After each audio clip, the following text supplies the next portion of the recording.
Hello dear students, a very good morning to all of you. Dear children, in our today's video, we will talk about a very important topic, that is dipole moment. Okay, but before we start dipole moment, let's recall the polar covalent bond. Okay, so what is polar covalent bond? Polar covalent bond. So we have already discussed that the molecules like HCl, in which one atom has much more electronegativity than the other. Okay, so in these type of molecules, what happens, as it is having more electronegativity means more power to pull the electron. Okay, so because of this power, it will pull these shared pair of electron towards itself. Okay, and then these electron will shift towards the chlorine atom like this. Okay, and because of this shifting of electron, chlorine will have partial negative charge and hydrogen will have partial positive charge. Okay, and as these atoms are sharing one electron, so definitely single bond will form between these two. Okay, so here this single bond, this single covalent bond is present with poles, positive and negative poles. So that's why this bond is known as polar covalent bond. Okay, similarly, if we talk about the BF3, so in BF3 also, boron is attached by these three fluorine atoms, and fluorine is much more electronegative than boron. So because of this, it will have partial negative charge, and oppositely boron will have partial positive charge. Okay, so these bonds are also polar covalent bond. So this is the polar covalent bond. Now what is dipole moment then? So dipole moment is actually a physical quantity by using which we can have the idea of polarity of covalent bond. Okay, so in order to determine the polarity of covalent bond, we will use dipole moment. So what is the role of dipole moment? Dipole moment is a physical quantity which gives the idea about the polarity of covalent bond. So this is the role of dipole moment. Okay, now let's talk about the definition. So in order to understand the definition, suppose this is a atom A which is having positive charge, and this is the atom B which is having partial negative charge, and both these charges, okay, and both these charges are separated by this distance d. Okay, and one more thing, as these charges are originated by the same electrons, okay, by the shifting of same electron, so because of this, the magnitude of both these charges will always be same. Okay, I mean to say this Q1 and Q2 will always same but opposite. Okay, opposite because it is positive and negative, but magnitude wise both these charges are same. Okay, and they are separated by this distance d. So in this case, we will define the dipole moment like, dipole moment is a product of charge and the distance by which both these charges are separated. Okay, so according to definition, we can write Q into D.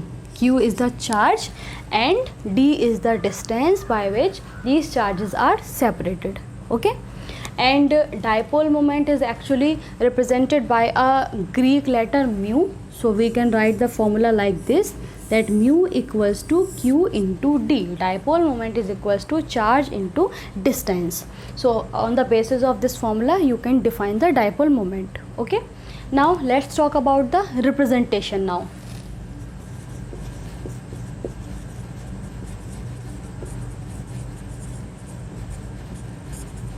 So we represents the dipole moment in any molecule by this arrow.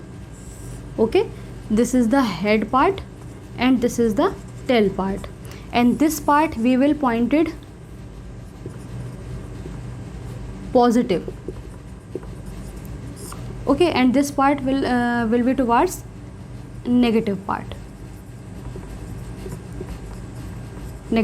Okay, for example, if we talk about the HCl, so in HCl we will put this arrow like this, okay, from positive to negative, means tail towards the positive and head towards the negative, okay. Similarly in this case also we will put this arrow like this, tail toward the boron, which is positive, and head towards the fluorine, which is having negative charge, okay. And if lone pair is present in the molecule, so you will put head towards the lone pair, okay, and tail towards the positive part, okay. So suppose in H2O molecule atoms are present like this, okay. So in this case oxygen has 8 electrons, okay. 8 means 2 comma 6, 6 means 1 2 3 4 5 6, okay. So in this case we will point this arrow like this from positive to negative, and in this case we will point like this, okay, from oxygen to lone pair of electron. So this is about the representation of dipole moment. We will represent the dipole moment like by this arrow, tail towards the positive and head towards the negative, and in case of lone pair, head will be towards the lone pair of electron, okay. Now let's talk about the property of dipole moment. So you can see here that dipole moment has magnitude as well as direction, positive to negative. So because of this magnitude and direction, dipole moment is a vector quantity. Vector quantity means if you want to calculate the dipole moment for this molecule, okay, so in this molecule you can see that it has one dipole moment. It has this bond will have some value of dipole moment, as positive and negative pole is present here and they are separated by a certain distance, okay.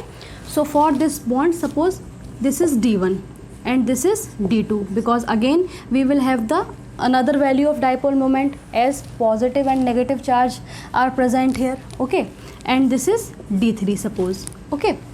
So if you want to calculate the dipole moment for this whole molecule, what you will do, you have to do vectorial addition, okay. So in this case you will do the vectorial addition, as dipole moment is the vector quantity because of the magnitude and direction, okay. So this is the property of dipole moment, that it is a vector quantity. Now at last let's talk about the unit.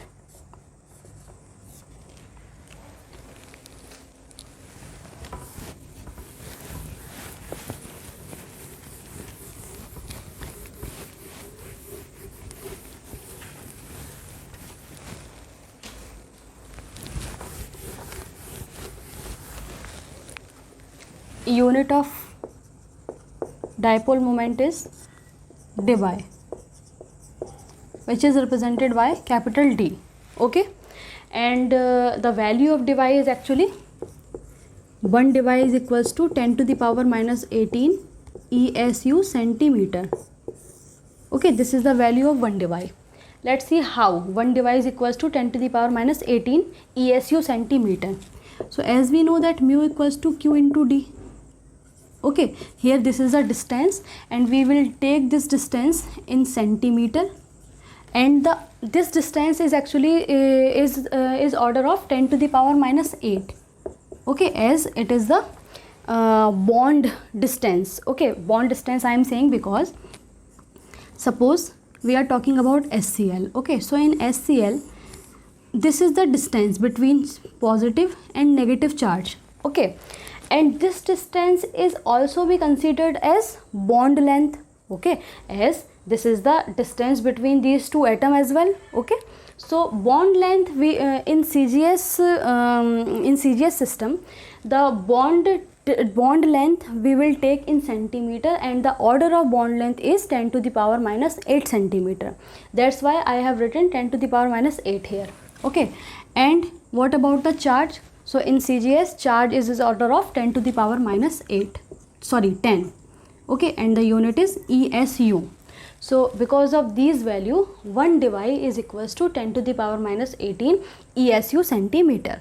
Okay, as the unit of mu is 1D, and after calculating the values Q and D, we will have 10 to the power minus 18 ESU centimeter. Okay, now in some questions maybe you have you will asked about the Coulomb meter unit. Okay, so you can easily convert this ESU centimeter in Coulomb meter, like as we know that charge of electron in SI is 1.6 into 10 to the power minus 19 Coulomb.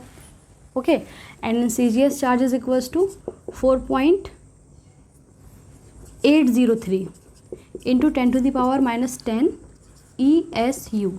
Okay, as both these values represents the charge of electron, so we can write this value like this: 803 into 10 to the power minus 10 ESU equals to 1.6 into 10 to the power minus 19 Coulomb.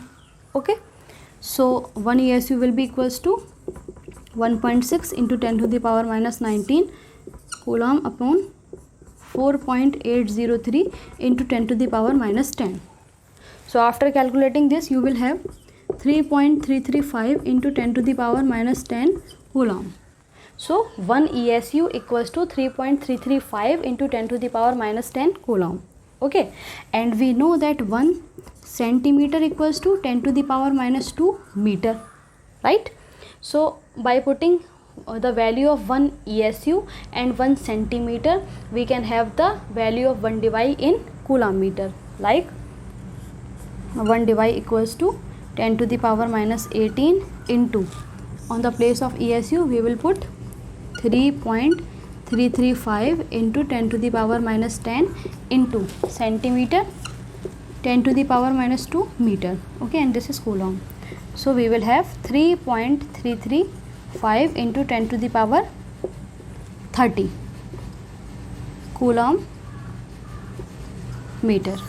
So this is the value of 1 dV in Coulomb meter. Okay, so this is all about the dipole moment. This is actually the introduction of dipole moment.